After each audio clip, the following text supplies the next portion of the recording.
Bismillahirrahmanirrahim. Assalamualaikum warahmatullahi wabarakatuh. Alhamdulillahi ala ihsani wa syukru lahu ala taufiqihi wa amtinani wa asyhadu an la ilaha illallah wahdahu la syarika lahu ta'ziman li sya'ni wa asyhadu anna Muhammadan abduhu wa rasuluhu da'ila ridwanih. Allahumma salli alaihi wa ala alihi wa ashabihi wa ikhwani. Para pemirsa yang dirahmati oleh Allah Subhanahu wa taala, kita melanjutkan bahasan kita dari kisah Nabi yang mulia Nabi Lut alaihissalam. Pada pertemuan kemarin kita sampai pada diskusi Nabi Ibrahim alaihissalam dengan tamu-tamunya yang merupakan para malaikat yang menjelma menjadi manusia laki-laki yang sangat tampan. Ketika malaikat mengabarkan bahwasanya Allah mengirim mereka untuk memberikan azab kepada kaum Nabi Lut, apa kata Allah? Yujadiluna fi qaumi Lut. Ternyata Ibrahim berdiskusi dengan malaikat tersebut tentang kaum Lut, ya, tentang kaum Lut. Ada yang mengatakan Ibrahim meminta agar dimaafkan kaum Lut. Ada Ibrahim mengatakan ditunda siksaannya, kasih kesempatan lagi. Ada yang mengatakan bahwasanya jangan diazab di sana karena di sana ada Nabi Lut yang beriman. Intinya ada beberapa tafsiran tentang hal tersebut. Yang kemudian Allah berfirman, Inna Ibrahim la halimun awwahum munib. Kenapa Ibrahim alaihissalam berdialog dengan para malaikat dengan dialog demikian? Kata Allah, karena Inna Ibrahim la halim. Ibrahim adalah orang yang sangat halim, yaitu sabar, tidak segera membalas, ya. Dan demikianlah yang dilakukan oleh Ibrahim alaihissalam. Beliau selalu halim. Sejak diusir oleh Raja Namrud, diusir oleh ayahnya, dibakar oleh orang negerinya, dan dia tidak pernah membalas sama sekali. Tidak pernah mendoakan keburukan kepada mereka sama sekali. Demikianlah Ibrahim. Ya. Kalau ada yang mengganggunya, dia hanya mengatakan hadakallah, semoga Allah beri hidayah kepadamu. Makanya tidak pernah dendam. Ibrahim alaihissalam tidak pernah dendam dan juga tidak pernah ingin membalas. Sampai akhirnya tatkala malaikat ingin membinasakan kaum Nabi Lut, maka dia pun masih kasih kesempatan semoga kaum Nabi Lut sadar. Dalam tafsiran yang lain, sebagian ulama menafsirkan bahwasanya dialog yang terjadi tersebut sebagaimana Allah nukilkan dalam surat Al-Ankabut, di mana kata Allah Subhanahu wa taala, para malaikat berkata, "Inna muhliku ahli hadhil qaryah, inna ahlaha kanu zalimin." Sungguhnya kami akan membinasakan penduduk negeri ini, ya, penduduknya kaum Lut, karena penduduk negeri tersebutlah orang-orang yang zalim. Ibrahim berkata, "Inna fiha Lutan." Bagaimana kalian akan menurunkan azab di kampung tersebut sementara itu ada Nabi Lut? Qalu nahnu a'lamu biman fiha. Kami lebih tahu siapa dalam kampung tersebut. Lanunajjiyannahu wa ahlahu illa imra'atahu kanat minal ghabin. Kami akan selamatkan dia kecuali istrinya yang akan terlambat dan akan binasa.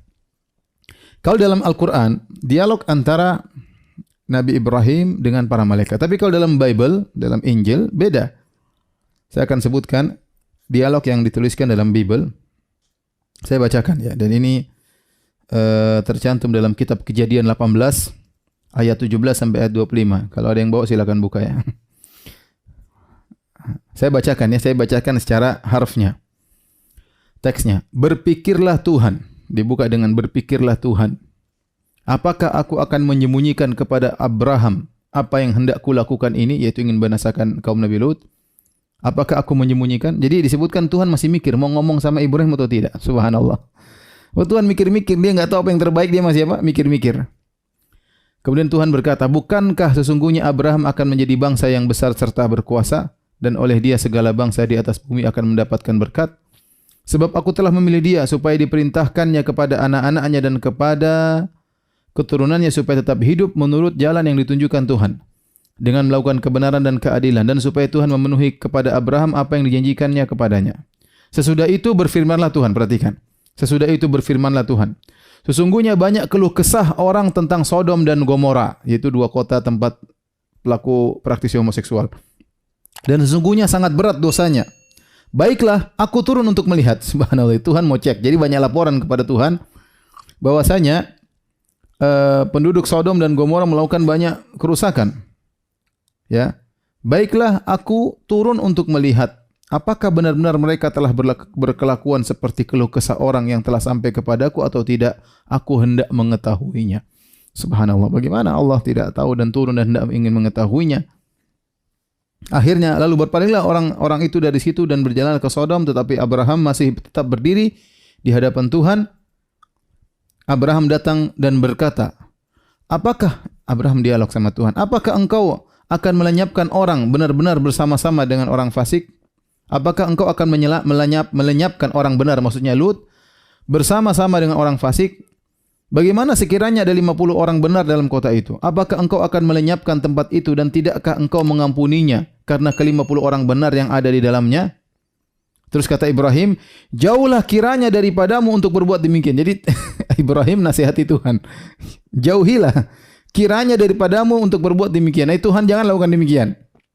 Membunuh orang benar bersama-sama dengan orang fasik. Jangan kau bunuh orang baik dengan orang fasik. Sehingga orang baik itu seolah-olah sama dengan orang fasik. Jauhilah kiranya yang demikian itu daripadamu. Masakan hakim segenap bumi tidak berhukum dengan adil? Subhanallah. Jadi aneh kalau saya baca ini, ke Ibrahim protes sama Tuhan. Masa Tuhan tidak adil? Apakah Ibrahim alaihissalam berani berucap demikian kepada Allah Subhanahu wa taala? Seandainya dialog tersebut bersama malaikat ya masih mungkin, itu pun kurang sopan. Ini Ibrahim begitu tidak sopan kepada Allah Subhanahu wa taala. Jadi kalau dalam Injil seperti itu, aneh Tuhan berfikir mau kasih tahu Ibrahim atau tidak. Masih mikir dulu. Kemudian ngecek, ada laporan penduduk Sodom katanya melakukan kerusakan, saya ingin turun ngecek benar atau tidak. Mas Tuhan makin cek lagi. Yang ketiga Tuhan dinasihati Ibrahim, ya Tuhan jangan kau begitu Tuhan. Masa kau mau membinasakan orang baik dengan orang buruk? Ya, engkau kan masakan hakim segenap bumi tidak berhukum dengan adil?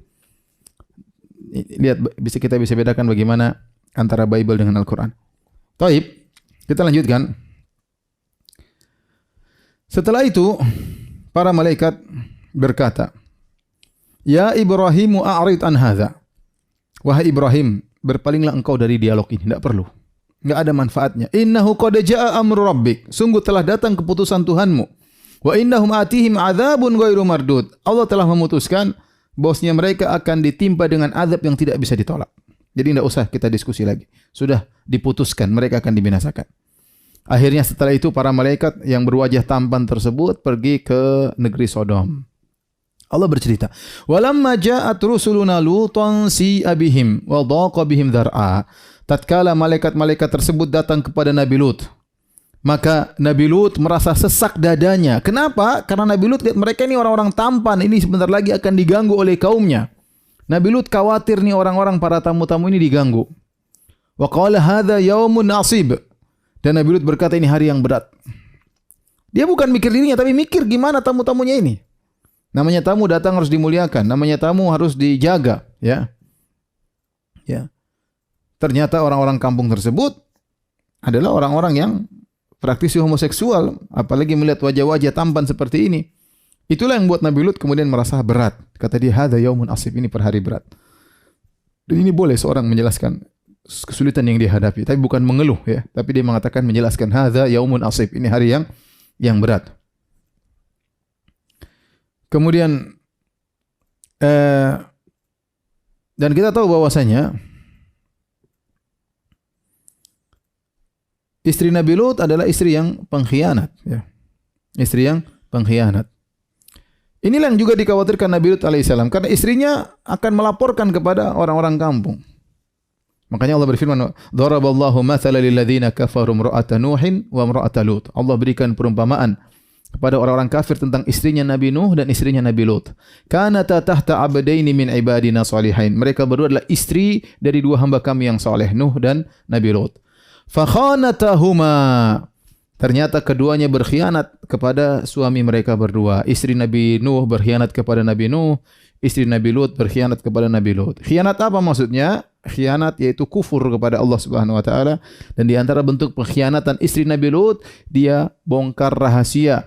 Dia ceritakan kepada warga kampung tersebut, kota tersebut, ada orang-orang tampan di rumah suamiku.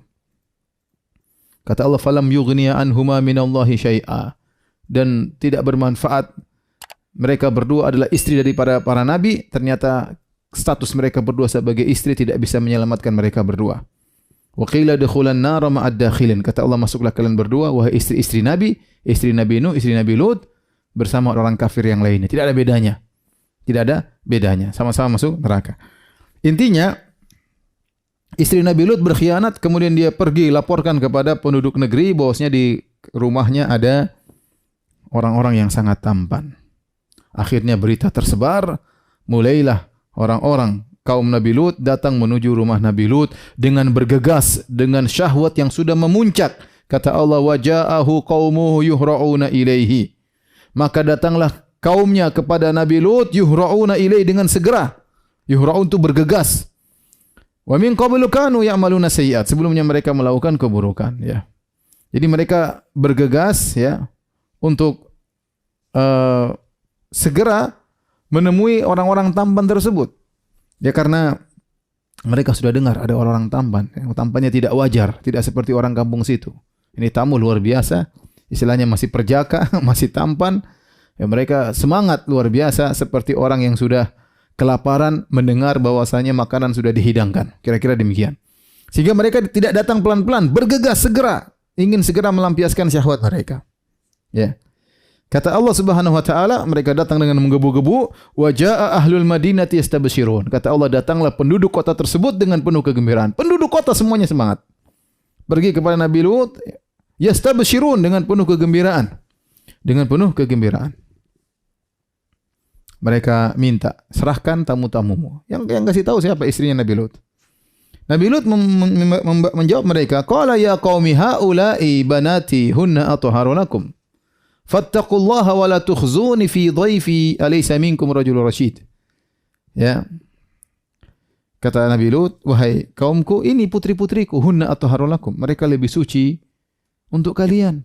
Artinya kalau kalian ingin berhubungan bersetubuh, maka nikahilah putri-putriku. Jangan melakukan praktek homoseksual. Nikahilah dengan wanita dengan cara yang wajar. Silakan nikahi putri-putriku. Hunna atharu lakum, ini lebih suci. Ya. Haula'i banati in kuntum fa'ilan. Dalam ayat yang lain, inilah putri-putriku kalau kalian ingin melakukannya. Ini ada dua pendapat di kalangan para ulama tentang apa maknanya perkataan Nabi Lut, haula'i banati. Mereka inilah putri-putriku.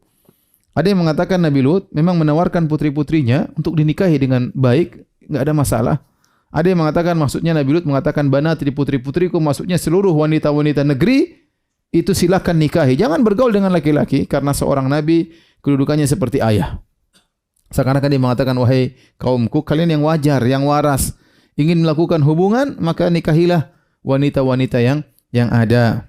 Wala tukhzuni fi dhaifi, jangan kau mempermalukan aku pada tamuku. Dan Nabi Lut masih belum sadar bahwasanya tamu-tamunya adalah malaikat. Dia tidak sadar. Dia saking khawatir, gelisah, orang-orang datang udah ngepung rumahnya. Ya. Dia jangan kau mencemarkan nama baikku, ini tamu-tamuku, jangan diganggu. Alaysa minkum rajulun rasyid, tidak akan di antara kalian orang yang berakal sehat. Tidak ada, akal mereka semua sudah hilang karena syahwat sudah menggebu-gebu, orang sudah bersyahwat, akalnya sudah hilang. Tatkala itu Allah berfirman, la amruka innahum la fi sakratihim ya'mahun. Demi umurmu wahai Muhammad, sungguhnya mereka terombang-ambing dalam kemabukan. Allah gambarkan mereka sudah di puncak-puncak syahwat sampai kata Allah la fi sakratihim. Mereka sedang mabuk, ya. Sedang mabuk dalam kesesatan. Benar-benar sudah di puncak syahwat. Ya. La amruka innahum, sungguh mereka la fi sakratihim ya'mahun, buta dalam kesesatan mereka.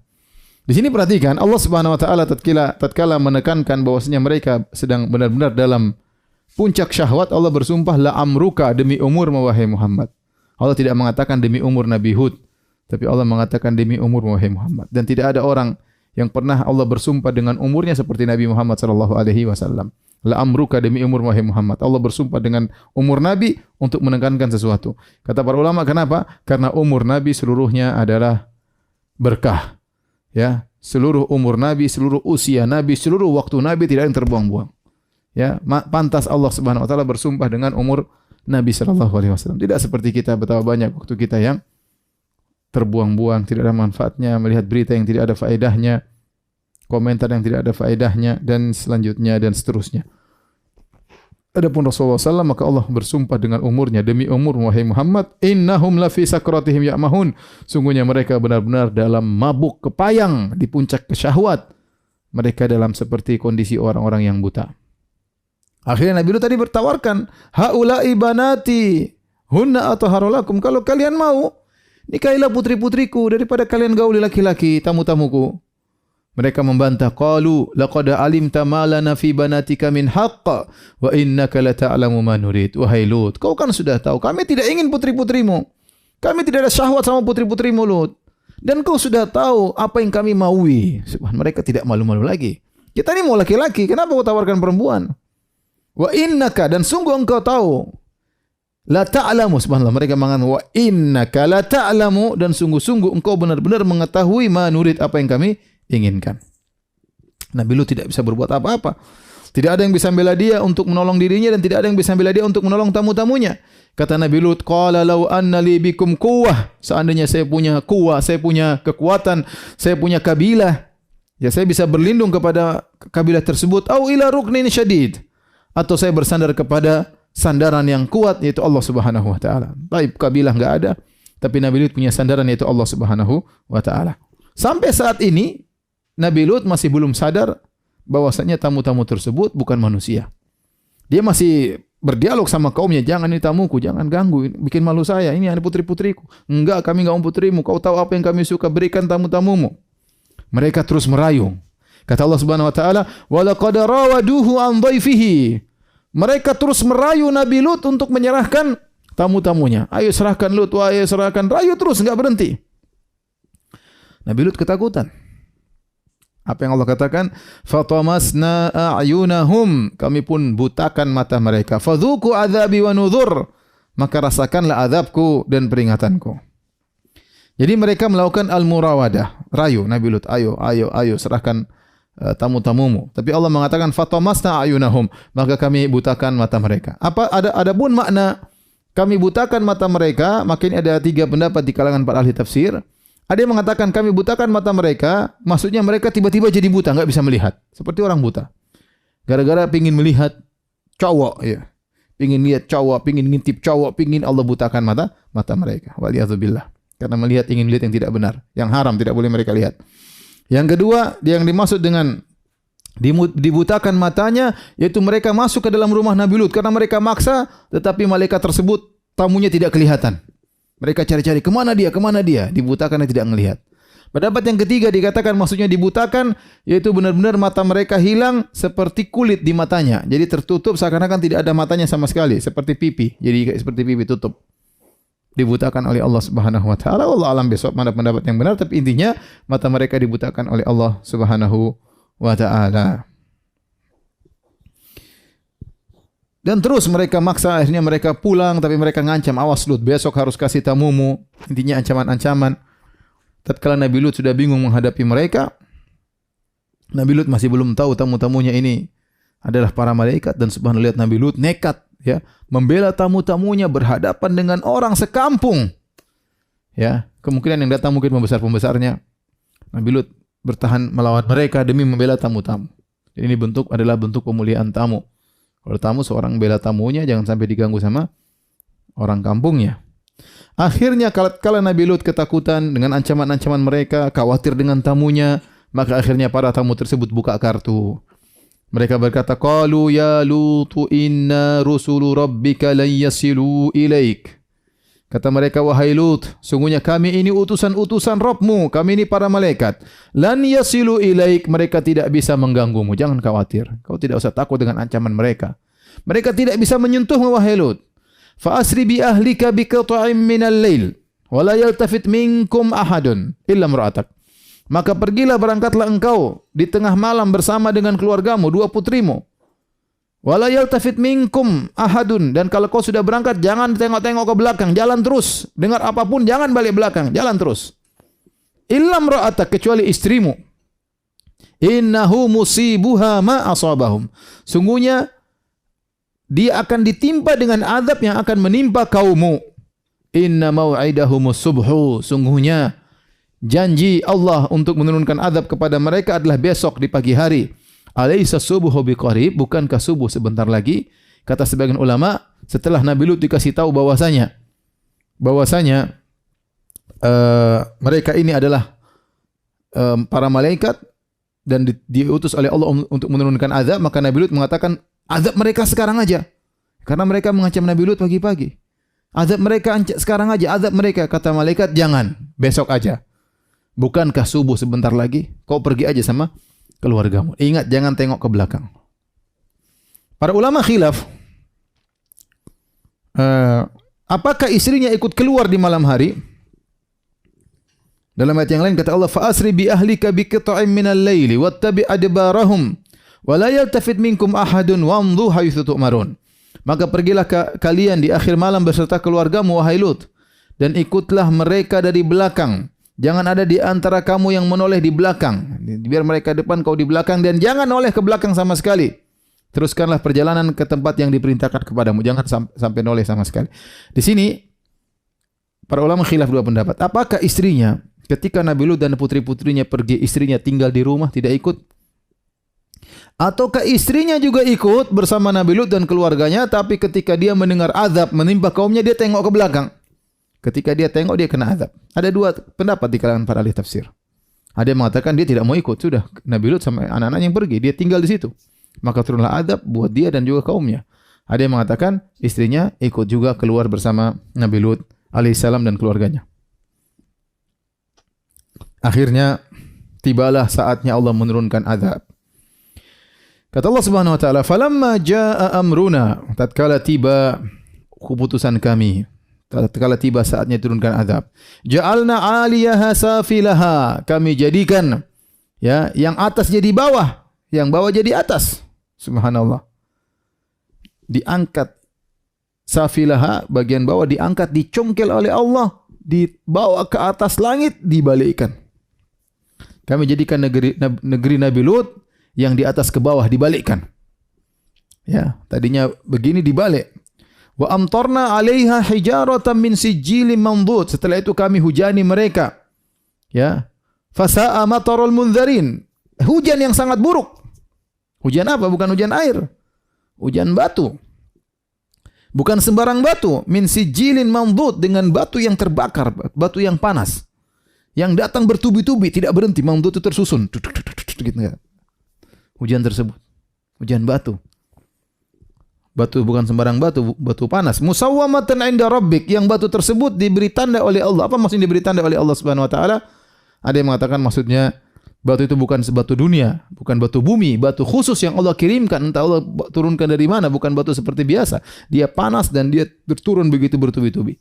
Ada yang mengatakan batu tersebut dikasih tanda oleh Allah, maksudnya setiap batu punya tugas untuk mengenai salah seorang dari mereka. Ini batu-batu ini khusus buat si fulan, ini batu ini buat si fulan.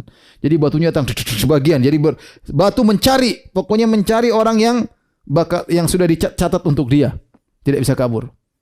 Sampai kalau ada kaum Nabi Lut yang kebetulan lagi tidak di kampung, lagi safar, ya. Lagi safar, batu tersebut juga kena karena sudah dicatat ini untuk dia, ini untuk dia. Musawwamah, maksudnya diberi tanda untuk tugasnya masing-masing mengenai yang Allah tugaskan. Subhanallah. Batu-batu ajaib yang Allah kirimkan kepada mereka. Allah juga menyebutkan dalam ayat yang lain, Allah mengatakan, "Inna arsalna 'alaihim hasiban illa ala Lut, najjaynahum bisahar." Kami kirimkan kepada mereka badai yang membawa batu-batu, batu dengan badai, hasiban. Illa ala Lut, kecuali keluarga Nabi Lut. Najjaynahum bisahar. Kami selamatkan keluarga Nabi Lut di waktu sahur, menjelang subuh. Nikmatan min indina, sebagai nikmat dari kami, anugerah dari kami mereka selamat. Kadzalika najzi man syakar. Demikianlah kami beri balasan kepada orang yang bersyukur, diselamatkan oleh Allah Subhanahu wa taala. Ya.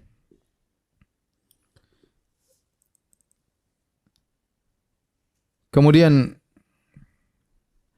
jadi azabnya tiba di waktu subuh. Nabi Lut keluar pagi malam hari, keluar bersama keluarganya, entah istrinya ikut, entah istrinya tinggal di rumah. Ketika subuh hari baru kemudian mereka terkena azab. Sebagaimana firman Allah, "Innahu musibuha ma asabahum. Inna mau'idahumus subhu." Sungguhnya janji azab untuk menimpa mereka, janji dari Allah waktu di pagi adalah di waktu pagi hari. Dalam ayat yang lain kata Allah, "Wa laqad sabbahahum bukratan adzabun mustaqir." Perhatikan sini. Dan sungguh tiba-tiba di pagi hari mereka dikagetkan dengan azab yang mustaqir, azab yang menetap. Kenapa disebut azab Nabi azab yang menimpa kaum Nabi Lut dengan azab yang menetap.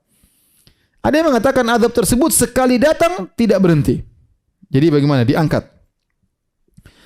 Setelah ini sudah mulai azab, diangkat. Kemudian dibalik.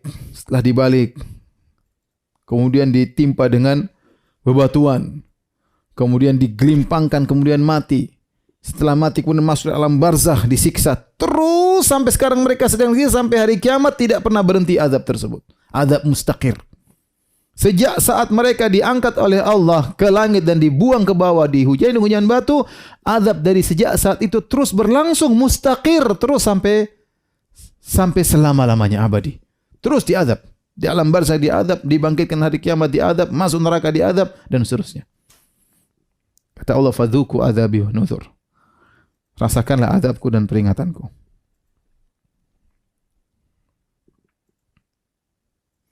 Adapun istri Nabi Lut tidak selamat, ya. Dalam banyak ayat Allah mengatakan, fa anjaynahu wa ahlahu illa imra'atahu kanat minal gharbirin. Kami selamatkan dia dan keluarganya kecuali istrinya, dia termasuk yang tertinggal atau dibinasakan. Illa imra'ataka, kecuali istrimu hai Lut, innahu musibuha ma asabahum. Dia akan ditimpa dengan apa yang menimpa kaumnya. Ya. Taib. Siapa yang selamat? Orang-orang beriman. Siapa yang beriman? Cuma Nabi Lut dan putrinya. Makanya waktu Allah menceritakan nikmat Allah selamatkan mereka, kata Allah, fa akhrajna man kana fiha minal mu'minin. Kami keluarkan dari negeri Sodom tersebut orang-orang yang beriman.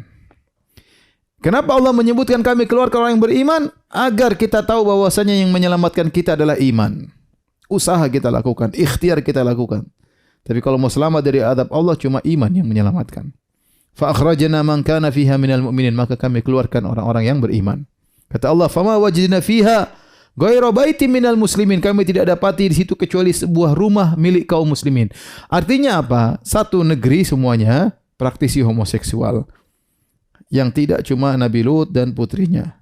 Allah mengatakan, dan kami tidak mendapati dari orang-orang beriman di kampung tersebut kecuali satu rumah. Rumahnya orang-orang Islam. Kenapa Allah tidak mengatakan rumahnya orang-orang beriman? Kok Allah mengatakan rumahnya orang-orang Islam?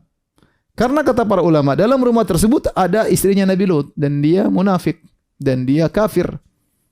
Sehingga rumah tersebut tidak disifati dengan rumah kaum beriman. Karena ada yang menampakkan Islam, yaitu istrinya. Sehingga Allah mengatakan, fama wajadna fiha ghairu baitin minal muslimin. Kami dapat saja satu rumah milik orang-orang muslim. Maksudnya siapa? Nabi Lut dan putrinya. Namun dikatakan rumah orang Islam, kenapa? Karena ada di situ ada orang ngaku Islam, itu putrinya, tapi ternyata kafir kepada Allah Subhanahu wa taala. Ya, dan dia telah berkhianat dan dialah yang melaporkan kepada kaumnya untuk segera datang menyantapi santapan, ya, hidangan yang ada di rumah Nabi Lut, yaitu lelaki-lelaki yang tampan. Setelah mereka pun diazab. Habislah mereka dengan azab yang luar biasa, ya. Kata para ulama, dibalik, diangkat, dibalik. Kenapa? Karena fitrah mereka sudah berubah. Ya, kena dirajam dengan batu karena perbuatan mereka yang sangat tercela. Ya, kalau zina dirajam, ini lebih parah daripada zina. Zina haram tapi masih normal, laki-laki dan perempuan. Laki-laki dengan laki-laki sudah di luar, sudah abnormal, enggak jelas, enggak benar. Maka selain dirajam dengan batu yang panas, dibalik mereka karena fitrah mereka terbalik.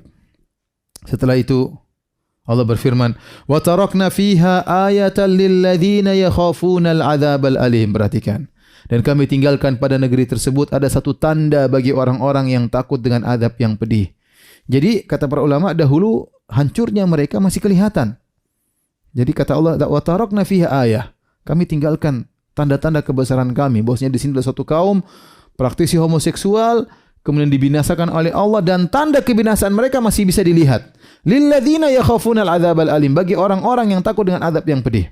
Tapi Allah mengatakan bahwasanya tanda itu hanya bermanfaat bagi orang yang takut dengan azab yang pedih. Adapun orang yang tidak takut dengan azab hari kiamat, dia tidak peduli. Mau kejadian apapun, mau azab turun di sana, mau ada orang mati, dia enggak peduli. Mau ada ini, mau ada dia enggak peduli. Kenapa? Karena dia tidak takut dengan azab yang pedih. Oleh karena seorang berusaha mengambil ibrah, pelajaran. Mengambil pelajaran dari apa yang menimpa orang lain. Dia berusaha mengambil pelajaran. Jangankan pada orang, terkadang menimpa dirinya. Kenapa saya tertimpa musibah ini? Ya, apa dosa yang saya lakukan? Dia ambil pelajaran untuk dia kembali kepada Allah Subhanahu wa taala. Adapun Allah kasih teguran dia tidak peduli. Allah kasih teguran dia tidak peduli. Makanya orang yang hatinya mati sudah diberikan teguran-teguran yang tidak pedulikan. Ya, seakan-akan hanya angin lalu. Ini kejadian alam, selalu kejadian alam, tidak pernah mengkaitkan dengan dosa-dosa yang dia lakukan atau dosa yang dilakukan oleh negerinya. Tidak, dia enggak, ini cuma kejadian alam biasa. Ini tidak benar.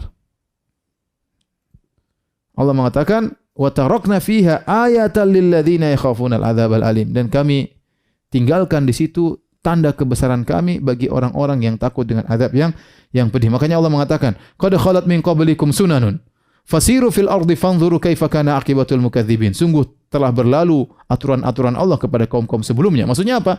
Bermaksiat diadab itu sudah banyak terjadi. Di antaranya kaum Nabi Lut. Kata Allah, fasiru, berjalan kau di atas muka bumi, fanzuru, dan lihatlah kaifa kana aqibatul mukadzibin, bagaimana penghujung dari orang-orang yang mendustakan Allah Subhanahu wa taala.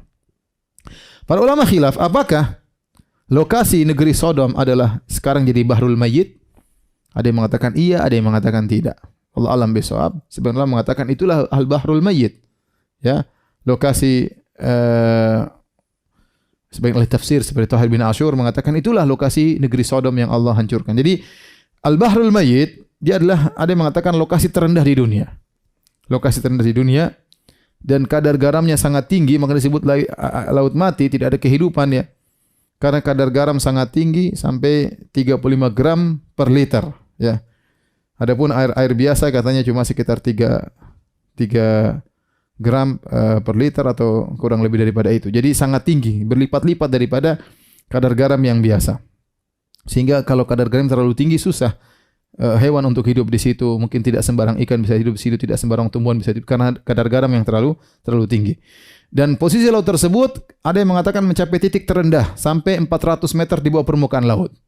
400 meter di bawah permukaan laut, yaitu sangat dalam. Allah alam, ada yang mengatakan itu karena kaum Sodomnya dicungkil oleh Allah dengan cungkilan yang dalam, kemudian di atas dilemparkan, dihancurkan oleh Allah, akhirnya menjadi laut mati ya. Seandainya laut mati adalah tempat negeri Sodom, maka sebenarnya tempat itu tidak boleh jadi tempat wisata. Kalau itu benar-benar lokasi Nabi Lut, kaum Nabi Lut disiksa di situ, maka tidak boleh seorang jadikan tempat lokasi adab sebagai daerah wisata. Adapun datang melihat mengambil ibrah maka boleh, tapi menjadi ketawa ketiwi, foto-foto sana, senang-senang sana, maka tidak boleh.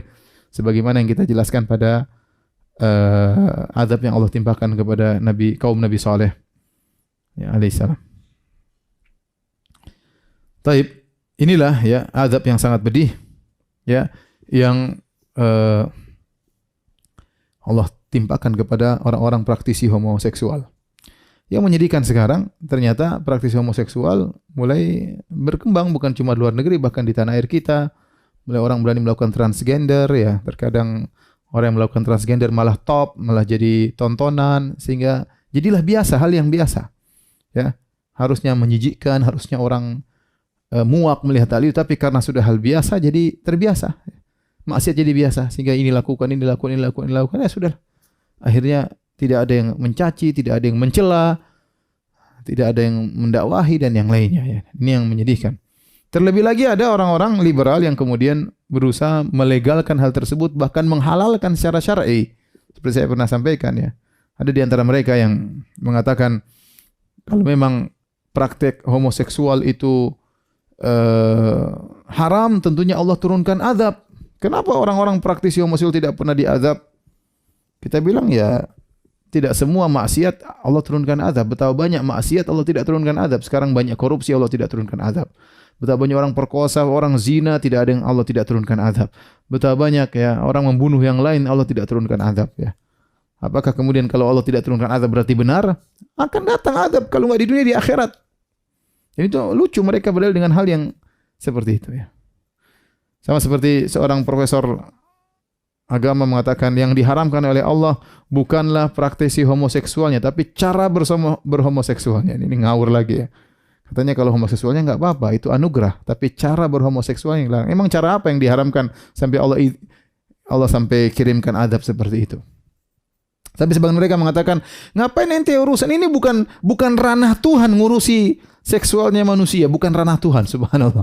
Sampai mereka ngomong ngawur, otak mereka nggak tahu taruh di mana. Bukan ranah Tuhan gimana? Ya. Allah atur, Allah turunkan nabi untuk ngatur. Ya, ngatur ibadat, ngatur akidah, ngatur perangai, ngatur akhlak, masalah pernikahan. Bagaimana mengatakan ini bukan ranah Tuhan? Jadi ini bahaya, ya bahaya karena menimbulkan penyakit, mendatangkan azab, ya. Kalau kita biarkan tidak ada yang bernahi mungkar, kita biarkan saja, bahkan undang-undang bukan melegalkan, ini yang bahaya. Maka setiap orang berusaha menghalangi tersebarnya kelainan ini. Ini bukan yang sekedar penyakit, ini kelainan yang harus diberhentikan, ya, dengan usaha semaksimal mungkin. Taib, ada dua faedah sebagai penutup kajian kita. Yang pertama, para ulama khilaf tentang bagaimana hukum orang yang melakukan homoseksual. Ya. Setelah mereka sepakat bahwasanya hukumannya dibunuh, ya. Secara hukum Islam sama seperti zina, zina dibunuh, ya, dirajam sampai mati kalau sudah menikah. Kalau belum menikah dicambuk, ya.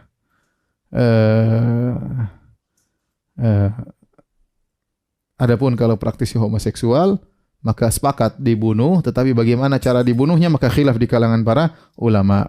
Ada yang mengatakan kalau ada orang ketahuan praktik homoseksual dicari ke tempat tinggi kemudian dilemparkan dari tempat tinggi tersebut, bukan dirajam tapi dilemparkan, sebagaimana kaum Nabi Lut dibinasakan oleh Allah Subhanahu wa taala. Dilemparkan kemudian kirim batu kerikil dari atas. Kira-kira demikian, ya. Ada yang mengatakan hukumannya sama dengan hukum zina, ya. Ya. Sama, yaitu sama-sama dirajam, ya. Ada yang mengatakan dibedakan antara sudah menikah dengan belum menikah, ada yang mengatakan tidak ada bedanya, sama-sama dibunuh, ya. Intinya Nabi pernah bersabda, "Man wajadtumuhu ya'malu 'amala qaumi Lut, faqtulul fa'ila wal maf'ula bih." Kata Nabi SAW, siapa yang kalian dapati melakukan perbuatan kaum Nabi Lut, maka bunuhlah al-fa'il pelakunya dan bunuhlah al-maf'ula bih yang disodomi, yang menjadi pun disodomi. Ini artinya kalau dua-duanya sama-sama ridha, ketahuan melakukan hal tersebut, maka yang menyodomi dan disodomi sama-sama dibunuh, kata Nabi SAW. Kenapa? Karena ini penyakit menular. Diselesaikan. Lebih bahaya daripada zina. Menjadikan orang dari normal tidak menjadi tidak normal. Ya. Maka kata Nabi SAW, faktul fa'il wal maf'ula bih. Bunuh yang sodomi dan juga disodomi. Adapun orang yang diperkosa lain, sodomi dipaksa, maka dia tidak. Dia dizolimi. Ya, tapi kalau sama-sama ridho, ya. Kita tahu bahwasanya praktik homoseksual seperti itu. Ada yang suka menyodomi, ada yang suka disodomi. Tapi yang kedua, kita ingin membaca kisah Nabi Lut di Bible, ya. Bagaimana kisah Nabi Lut di Bible, ya. Kita perlu menyampaikan hal ini supaya kita semakin bersyukur berada di atas agama Islam, ya. Bahwasanya agama yang kita anut ini agama yang benar, ya, berbeda dengan agama-agama lain yang menyimpang. Saya bacakan dalam Bible, ya. Kitab Kejadian 19 ayat 30 sampai 38, yang punya silakan dibuka, ya. Baik, saya bacakan. Pergilah Lot dan Zoar dan ia menetap sama-sama dengan kedua anak perempuannya di pegunungan. Sebab ia tidak berani tinggal di Zoar, maka diamlah ia dalam suatu gua berserta kedua anaknya. Ini setelah mereka lolos dari azab, ceritanya. Dia pergi dengan dua anak perempuannya, kemudian mereka tinggal di suatu gua. Apa yang terjadi? Kata kakaknya kepada adiknya. Jadi dua putri Lut ini sambil ngobrol, yang tua sama yang muda. Kakak perempuan yang tua mengatakan, ayah kita telah tua dan tidak ada laki-laki di negeri ini yang dapat menghampiri kita. Tidak laki-laki menggauli kita, semua sudah mampus. Allah sudah binasakan. Seperti kebiasaan seluruh bumi, laki-laki berhubungan dengan wanita. Marilah kita beri ayah kita minum anggur, artinya kita bikin mabuk bapak kita. Nabi Lut kita bikin mabuk, lalu kita tidur dengan dia, lalu kita gauli bapak kita, supaya kita menyambung keturunan dari ayah kita. Subhanallah, rencana iblis dilakukan oleh anaknya Nabi Lut, putrinya Nabi Lut. Pada malam itu, ini semua di Bible, ya, di kitab suci mereka. Pada malam itu mereka memberi ayah mereka minum anggur. Masa Nabi Lut tidak sadar ini mabuk, ya? Minum anggur. Setelah Nabi Lut teler, lalu masuklah yang lebih tua untuk tidur dengan ayahnya. berhubungan jima dengan ayahnya, waliyadzubillah. Dan ayahnya tidak mengetahui ketika anaknya itu tidur dan ketika ia bangun tidak sadar ternyata sudah dikerjain sama putrinya, putri yang paling tua. Keesokan harinya berkatalah kakaknya kepada adiknya. Kakaknya cerita, tadi malam aku telah tidur dengan ayah. Aku sudah berhubungan dengan ayah. Baiklah malam ini juga kita beri dia minum anggur. Kemudian masuklah engkau untuk tidur dengan dia. Gantian kamu dek. Kita kasih mabuk bapak lagi. Akhirnya Nabi Lut dikasih mabuk lagi. Supaya kita menyambung keturunan dari ayah kita. Demikianlah juga pada malam itu. Mereka memberi ayah mereka minum anggur. Lalu bangunlah yang lebih muda untuk tidur dengan ayahnya. Dan ayahnya itu tidak mengetahui ketika anaknya itu tidur dan ketika ia bangun. Lalu mengandunglah kedua anak Lot itu dari ayah mereka. Itu akhirnya mengandung dari hubungan dengan bapak mereka dengan Nabi Lut alaihissalam. Yang lebih tua melahirkan seorang anak laki-laki dan menamainya Moab. Dialah bapaknya orang Moab yang sekarang. Yang lebih muda pun melahirkan seorang anak laki-laki dan menamainya dengan Ben-Ami. Dialah bapak Bani Amon yang sekarang. Inilah Nabi Lut versinya Injil. Kita bandingkan dengan Al-Quran. Al-Quran mensifati mereka orang beriman. Kata Allah, fa akhrajna man kana fiha minal mu'minin. Kami keluarkan dari mereka orang beriman. Gimana orang beriman ternyata kurang ajar, bikin bapaknya mabuk. Subhanallah. Kalau itu halal, kenapa dia kibulin bapaknya? Ya. Kalau itu enggak halal, kenapa dia nekat sementara dia beriman menurut Allah Subhanahu wa taala? Berarti dia tidak beriman, wanita seperti ini kurang ajar. Kemudian Nabi Lut bagaimana waktu minum bir tidak sadar kan? Bir ada rasanya, masa enggak sadar? Kemudian hari pertama sudah mabuk, masuk hari kedua masih dimobikin lagi, ya. Benar-benar penghinaan kepada Nabi Lut alaihissalam dan putri-putri Nabi Lut. Adapun Allah Subhanahu wa taala mengatakan fa akhrajna man kana fiha minal mu'minin. Kami keluarkan dari negeri Sodom tersebut orang-orang yang beriman, memiliki iman. Dan mungkin orang beriman seperti ini. Oleh karenanya kalau ada cerita seperti ini di kitab suci, akhirnya orang macam-macam berpikiran, enggak ada masalah. Akhirnya berhubungan sama keluarga dan ini tidak benar, ya. Ini memicu hal seperti itu. Bagaimana Nabi Lut kemarin sudah ceritain Nabi Nuh mabok, kemudian sekarang Nabi Lut mabok. Jadi memang mabuk itu hal yang biasa, nabi-nabi aja mabuk apalagi kita enggak boleh mabuk. Ya, jadi inilah ajaran mereka. Waliyadzubillah, kita bersyukur kepada Allah Subhanahu wa taala diberikan iman oleh Allah, dihidupkan dalam Islam dan semoga Allah Subhanahu wa taala mewafatkan kita juga dalam keimanan. Demikian para pemirsa yang dirahmati oleh Allah Subhanahu wa taala, kajian yang saya sampaikan pada kesempatan kali ini. Kurang lebihnya saya mohon maaf. Semoga Allah menjauhkan anak-anak kita dari penyakit yang berbahaya ini, penyakit kaum Nabi Lut, ya. Bagi siapa yang terkena penyakit seperti ini, maka dia beristihad bersungguh-sungguh menjauhi perbuatan ini dan meninggalkan segala sarana yang bisa mengantarkan dia kepada perbuatan tersebut. Itu penyakit harus dihilangkan. Dia harus berjuang. Dia harus berjuang, ya. Dan pada orang tua, hati-hati jaga anak-anak kita, ya. Jangan sampai mereka nonton yang sembarangan karena tontonan itu bisa merubah akhlak, bisa merubah nurani dan bisa merubah fitrah seseorang gara-gara tontonan, ya. Kita tahu orang-orang kafir ingin menghancurkan kita dari tontonan, dari akhlak pelangi dan yang lainnya. Demikian, subhanakallah bihamdika asyhadu an la ilaha illa anta astaghfiruka wa atubu ilaik. Assalamualaikum warahmatullahi wabarakatuh.